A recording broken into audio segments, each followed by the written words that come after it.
Thank you very much to you all. Thank you to Movimento Federalista Europeo that have been very active in organizing together with the Secretariat of the UEF this event and this Federal Committee here in Rome. And thank you to each of you for your presence here. I don't know if you know Aidan Chambers, which is a contemporary of course know it.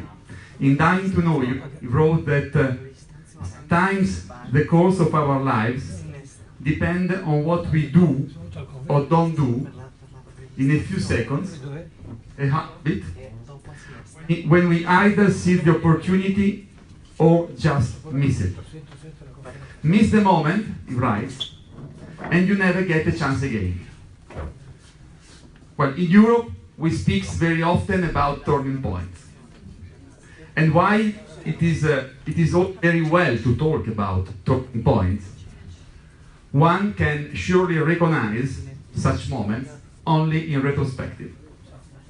And this is why, even yesterday, in our public debate, we spoke a lot, and still speak often, of crucial, precious moments that we have missed. European Community on Defense, Spinelli, Constitutional Treaty, just to mention a few. How many times we have said we missed the chance or we missed the boat? I don't want to remake history. And even I do believe that we can totally reshape today's Europe in a very short time. But I do believe that we must not miss the next boats. As some sailors say, we can't change the direction of the wind, but we can adjust our sails to always reach our destination. Well, what are our next boats then? The new political cycle, which is just about to start, and the European Conference on the Future of Europe should be the center or the start of this new political cycle. What is the new political cycle? It's very difficult to speak with this microphone. Let's try it back, but this is already bad. Thank you. The next political cycle started well in July, after some problem in May. I will come back on that. And the premises were very good. If we take the speech of Ursula von der Leyen, it is a very good speech. It is a very good speech where we can find many of our priorities, and it is very simple, the test. Take our electoral manifesto, compare it with the speech of Ursula von der Leyen, and you will be surprised of how many priorities are the same and how many things we have in common with the political commitment of the new president of the European Commission. The problem that the follow-up was not brilliant, and we have gone through political and institutional tensions, and I think that already some little but indicative mistake have been made since the speech. And today we can finally start. It seems that we can start with the new political cycle on the 1st of December, since that the European Commission shows. Well, so we can finally start. No, it's an important point. Sounds technical, but it's an important point. I'll come back on that. It says a lot on the esprit du temps, or état d'esprit, of the new European Commission. Today we need to show, for the new start, the necessary strength and determination. So our priorities are pretty clear, and I just mentioned a few, just to refresh our mind.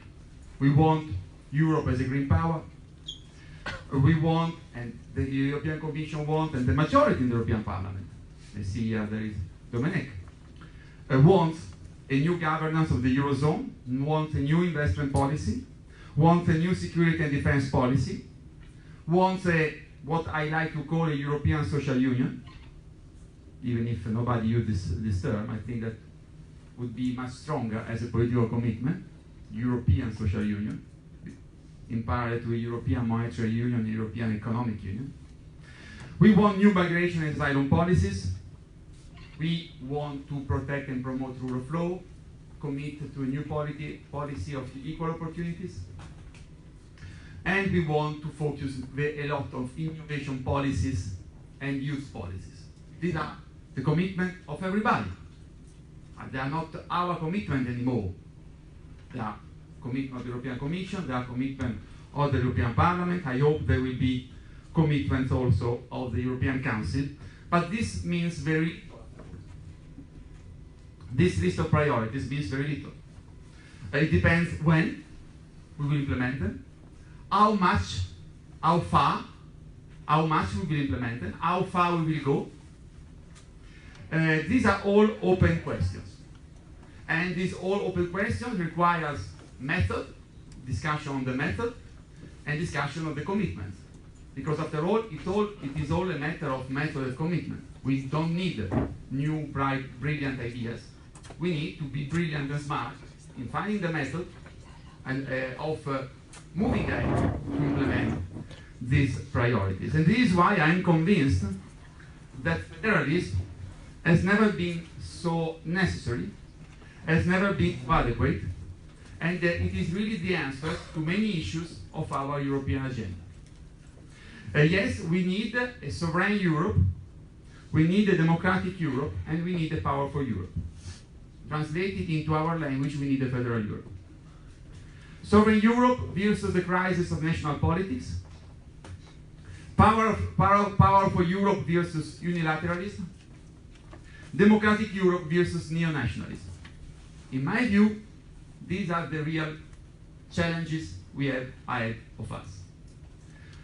Sovereign Europe versus crisis of national politics. Luisa has already mentioned that. I always use the word of Michael Gove and Boris Johnson, let them take control. The problem that, I mean, we all know that to give a new impetus and a new credibility to national politics, the only way of taking back control on certain issues is to build up the sovereign Europe we need. And here we are at the heart of the political debate, which goes very well beyond the European Union and federalism. Today, national politics is deeply in crisis and leads the way to nationalism, illiberal democracy politics, populism, because it is clear that national politics cannot control and cannot give anymore the answers to the fear of our citizens. And our worst enemy is Europe of fear. And it is clear that national politics cannot do it anymore on many issues. On climate change, on migration, on terrorism, on the control for the public good of financial multinationals, on the rule of the new digital world and the new digital tools. I mean, on all these issues, and national politics is powerless. And the issue is how we can take back control. This is why I don't have any problem using the word sovereign Europe, because it gives the idea of the objective that we have reached within this new political cycle. The second issue, and I would like to dwell a little bit more on this, because it is really at the center of current debate, is the issue of powerful Europe as an alternative to new unilateralism. And this brings us the issues of security, of Europe of security and Europe of defense. Security requires integration. Security requires a stronger integration. Security requires a new approach, a comprehensive approach, and the conscious mobilization of an entire panel of policy instruments in a coordinating whole. So we must focus, if you want to develop a new Europe of security, we must focus on external trade, on development cooperation, on humanitarian aid, on international environmental policy, on international police, on justice and intelligence cooperation, on immigration, on foreign policy, and on promotion of EU values. This, in my view, it is a federal approach to the Europe of security. And security means prevention. A Europe of security means a new prevention strategy. This means dealing with a host of issues as early as possible stage, and requires meaningful engagement for the long term. Meaningful engagement for the long term. This is why security is not only a matter of military capability, it's a matter of political strategy. And this also means delivery of global public goods throughout the world as the only way to make general stability and well-being ever possible. This is why I do believe, and we are going to discuss tomorrow morning as we decide in Barcelona, that our link with the global federalist debate must be stronger and stronger if we want to develop a new and effective security policy around the European Union. Security must be addressed, in my view, for this reason, within a global scope. And we Europeans have a duty to share responsibility and global security. And this brings me to the last point. And this is why security must be based on a new multilateralism. And we cannot be today Committee Europeans and Committee Federalist European without fighting for a new multilateralism. I mean, it is perfectly useless to talk about Europe de la Défense and then not commit ourselves on a new multilateralism in this new global disorder. And new multilateralism means dialogue, certainly, means bargaining, means cooperation, but it cannot exclude force. If we want to be an influential actor on the new multilateralism on the global scene, we must address the issues of force. Because we cannot be naive. We must act in the real world, where there are many states or many empires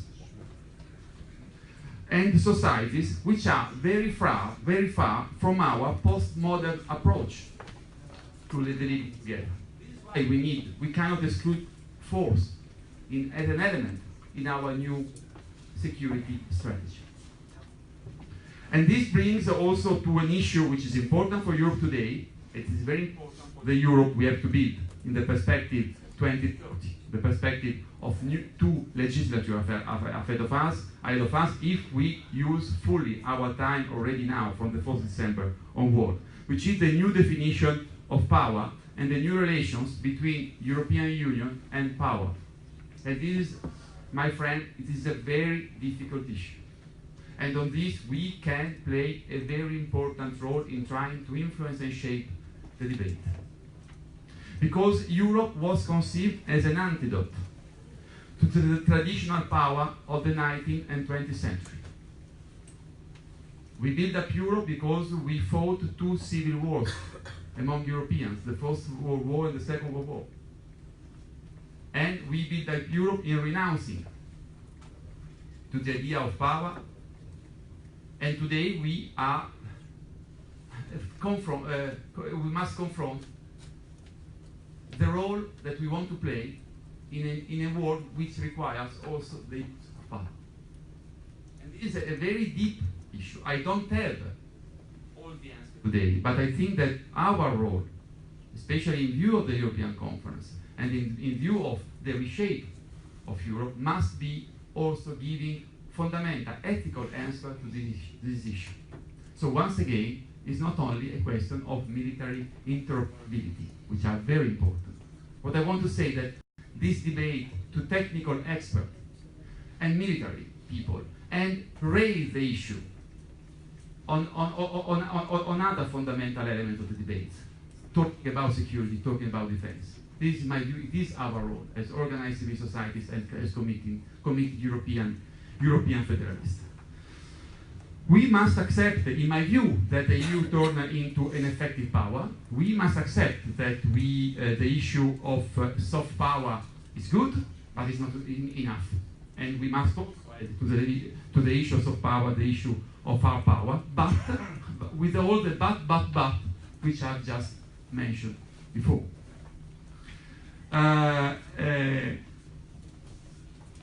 The world has changed and Europe has changed.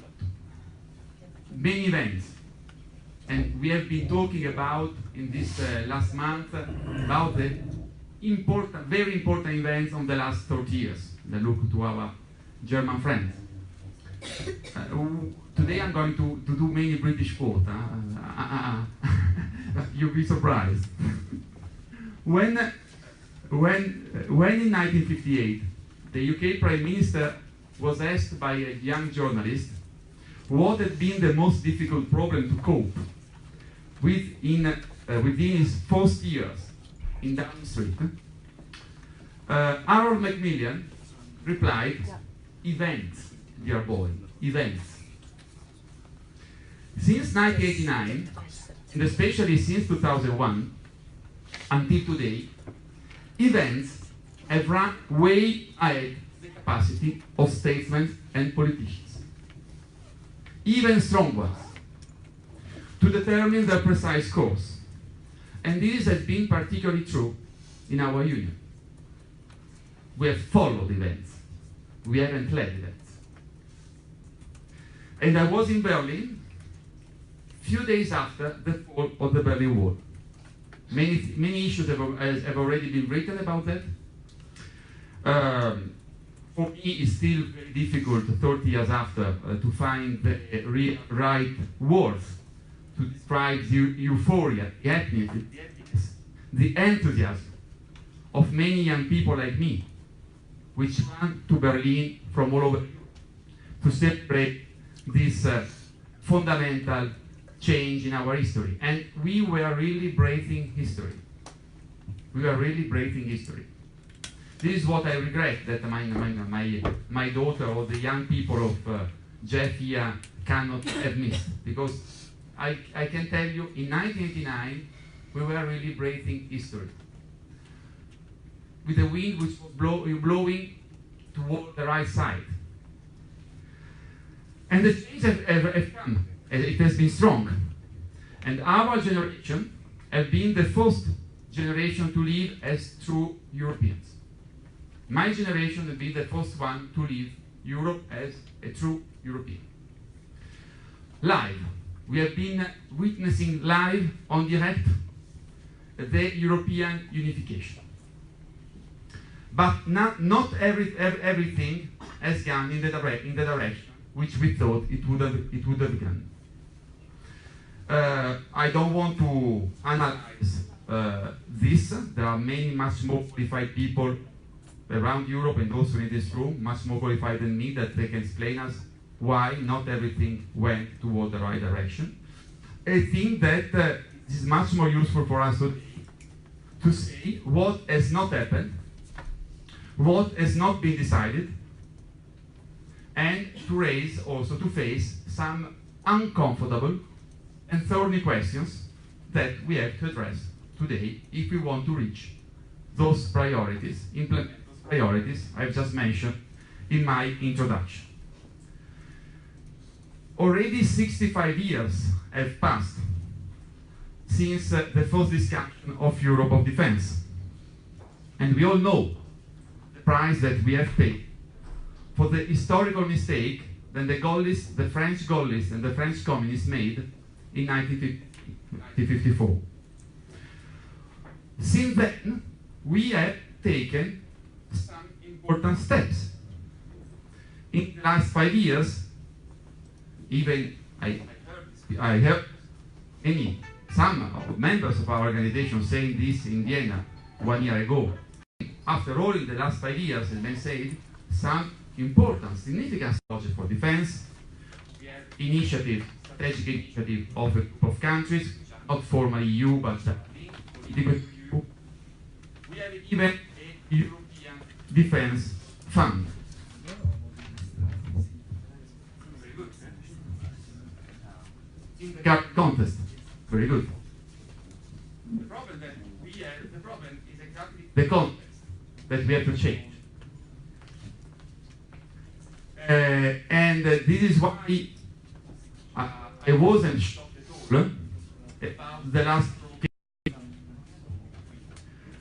French president. I think that you have right to shape a little bit the sleeping beauty in the wood. And I think that to talk about brain death of NATO, it has been a positive shock. In any case, it has produced already 2 proposals by the German government and by the French government about how to reactivate and reform NATO. So if there was already, if we have to test the provocation according to the result, it has already produced 2 results. I understand that it is something that some of our friends and partners might dislike, but I think that we have to raise a little bit the tone of our voice after 2 years of answer with, I would say, thriftiness, if I can say so, about any proposal of serious reform of the European Union.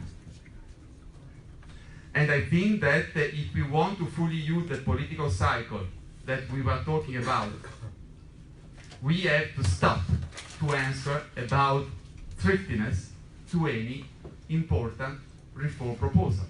And if we think that saying that the NATO is in a brain death is superficial, well, you have to come up with alternative proposal, either because you explain that NATO is perfect, or that because you explain how, with your much deeper approach and much more intelligent approach, you want to reshape NATO. This is the kind of debate that we have to show. We have to show the sense of history. And why we have to show the sense of history? Because we are left alone in defending our values. I mean, our historical ally, and I would like that this must be very clear in all our capitals, and I would like that it's very clear in this capital, which is, by the way, missing in action in this debate on NATO. I mean, I'm very glad that there is not Salvini anymore in our government as Italian, but I mean, non pervenuti, as we say in Italian, missing in action in this debate on NATO. Do you know what the Italian government thinks about this? I close the parenthesis. If we don't, in this phase, with our historical ally, which is the United States of America, and which is President Trump today, is the President of the United States of America. If we don't, the United States has left alone in promoting the debate on new multilateralism. I think we must be all aware of this, and we must all say this. And I don't know if he's going to be impeached, if he's going to win the election or not. I know that today our historical ally has left European alone in defending multilateralism and is going for unilateralism. This is why this point is European security approach versus unilateralism. This is the point, this is the political point, this is a fundamental political point.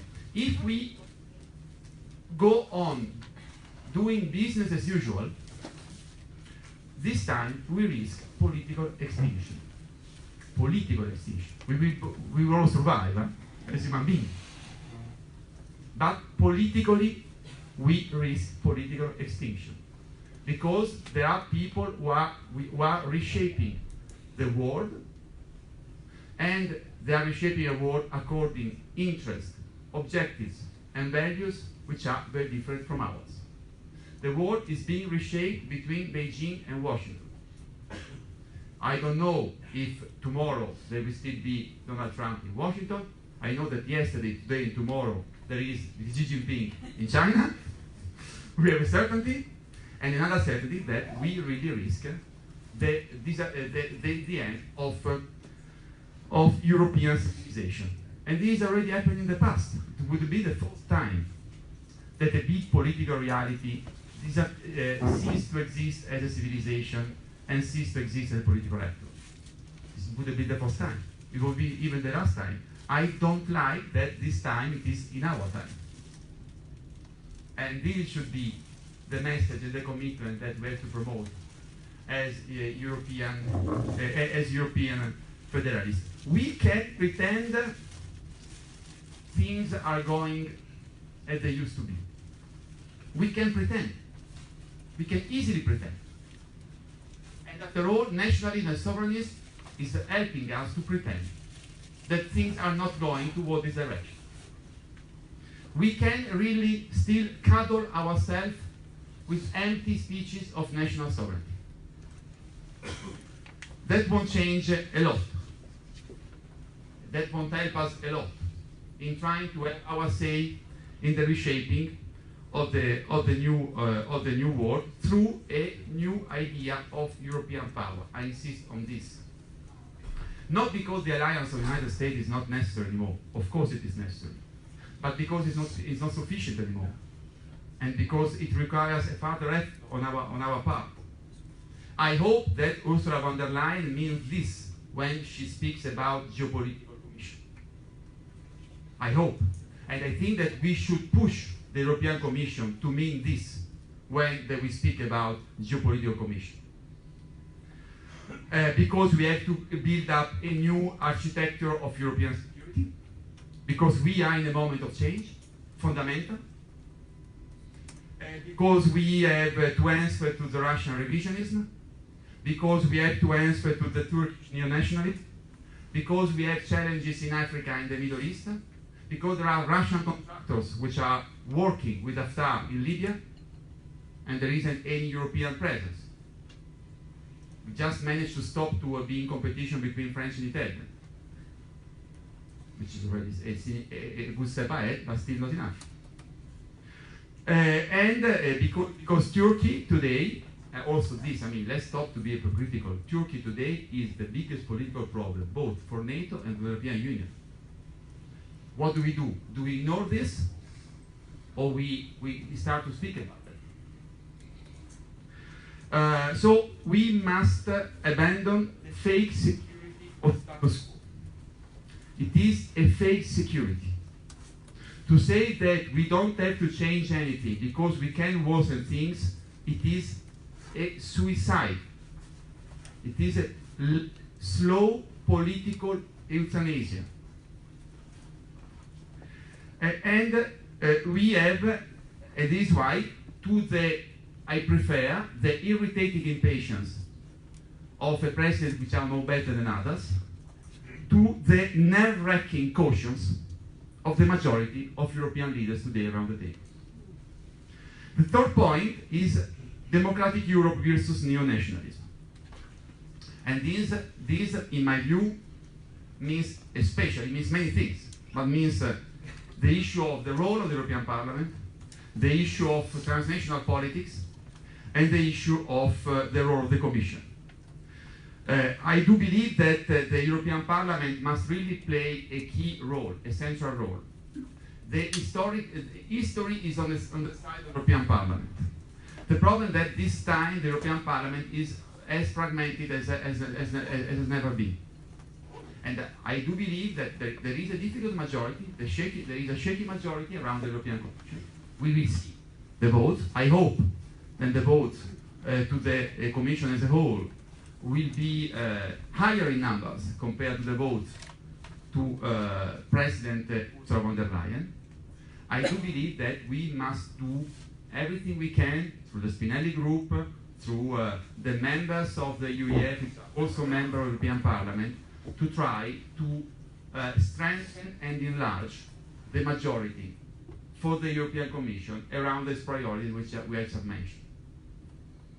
And I hope that the Green Group will want to join the political majority. And why? For two reasons, not a question of number, but also because I'm positive that if the Greens join the current majority, they will help us on key issues, on federalism, on Green Europe, on transnational politics, on European democracy.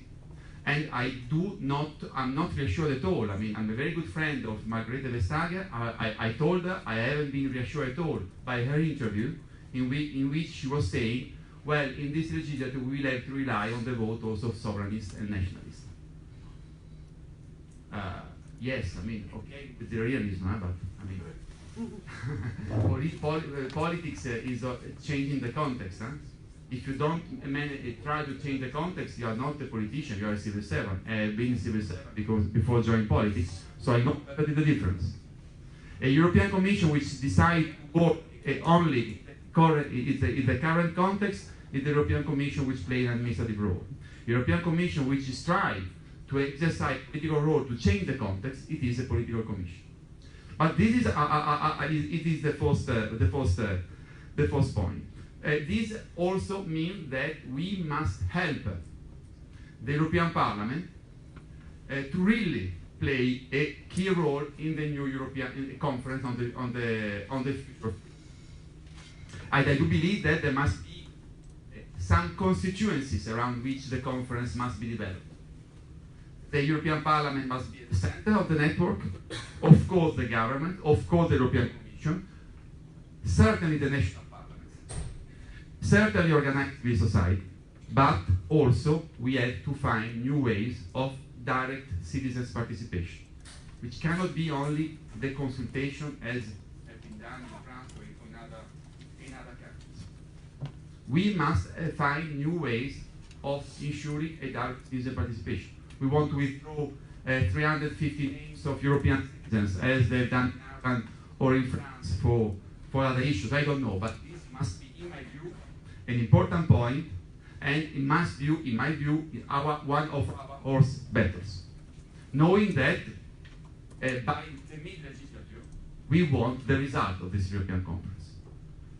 And so, knowing that this more complex constituency structure cannot mean delay the time length of the work of the conference. So we have to put pressure on members of European Parliament, the plenary group.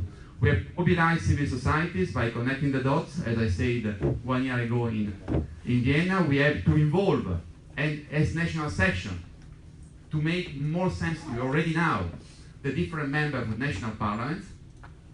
It is us that have to ring the bell. Because when you are in a national parliament, you focus on many other issues. We have to ring the bells. These are important issues for you.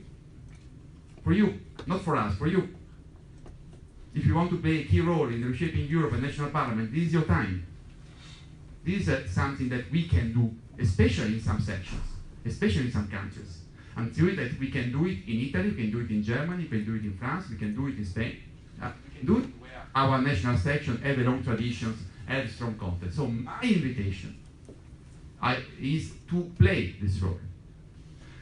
I just needed 2 minutes. These are the messages which I'm going to show. You know what I think about transnational politics. Tomorrow we are going to discuss a resolution on transnational leaks. I won't add anything. Mandate last year in Vienna. Since then, I have visited many European member states, many. I made, I think, our voice heard more on the media. We have reactivated the Greek section, and we have created, we have just about 3 sections, North Macedonia and Malta, and this was something that you insisted a lot, that as President of the UEF I've done, especially our friends of Europa Union Deutschland, was your first request. When I was a candidate to become President of the UEF, you said, we want you to travel around Europe and to try to activate new sections. We have participated to several tenders and programs as UEF. We have encouraged a new synergy and not always easy cooperation between JEF and UEF, but I think that we have to go along this line and we have to learn to work better together. I mean, our organization is like European Union. Huh? We come from different traditions, we come from different cultures, we have different working methods. Sometimes we don't understand because of culture, language, or whatever. But, I mean, we have to show, we European federalists, that we can be united in diversity. If it's not us who show this, I don't know who should show this. So, I mean, let's continue with patience to work along this line, because I think that really we can make the difference. I inherited a very extremely difficult financial situation, of which I don't bear any responsibility as president. and on which I ask David and Paolo to inform you later in the presentation. Let me thank all the members of the Bureau of UEF. Let me thank our Secretary General Paolo Vacca and all the members. I think that we have done a great work together, and I hope that we will continue to work even more together in the year ahead. I told you what I've done under your request. I conclude with 3 requests and another quote. I would like a more active role from some national sections. It's all respecting subsidiarity, but this is my hope. I would like some national sections are much more active. I would like a growth in membership in some sections, and I would like you to be clearer about what you want from UEF. You have to be clear. Tell us what you want from us. Exactly. Or if you want less, tell us why. If you want more, tell us what. If you want differently, tell us how. But this is very important because I strongly believe in our organization. I think that there are sometimes some misunderstandings that on which we have to move ahead. Let me do, and I conclude something, let's say, unusual. Not to conclude with a quote. To conclude with a quote is pretty usual, as someone who gives a speech. But as a federalist, to conclude with a Margaret Thatcher's quote is pretty unusual. Yes, I admit that it can look rather odd. And certainly this does not commit myself to end up my next speech with a quote by Boris Johnson. I assure you. The quote is, "You may fight a battle more than once to win it." Well, dear friend, let's fight once again and more our battle for a federal Europe. Thank you very much.